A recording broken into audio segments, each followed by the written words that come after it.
Hey folks, let's make a very quick InDesign document. This is for people who have no concept of really what to do. So we'll just go to Create New. If you don't see it, you can just go up to File, File New, like anything else. And we see in this window, already it's giving us tons of different dimension options and tiles. And across the top, we see Print, Web, Mobile. This is for, it'll give different sizes as well as setup options that are like optimal for those purposes. I want to do a very basic print page that's 8.5 inches by 11.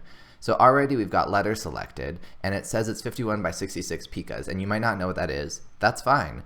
Pica is a typographical unit that's about 1/6 of an inch, but if we click onto the unit pica, you can see we can change it to whatever you want. I want to use inches. We see we're already set up for success. So facing pages, we'll leave it checked, and I'll show you what that means, but it basically creates pages in a spread like a book or a magazine. If you're going to do this for web, you probably want to uncheck it, but for now we'll leave it. Then I want to change our margins to 1 inch around, like a standard essay, and then bleed to 1/16 of an inch around. You'll notice because this is checked, so it's like locked, if you change one of these settings, all 4 of the related settings will change. If that was unlocked, you could change them individually and have your own custom settings to your needs, but because we don't have any of that quite yet, we'll leave it be and create. And we have our document. So 8.5 inches by 11, as you can see from the rulers.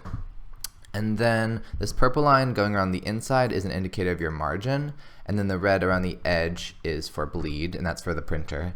And then over here is the only other thing I want to show you real quick. And this is your Pages tab. And this is how you're going to organize your whole document. So we see we have 1 page created already. We can add a few more, and you see they add like a spread.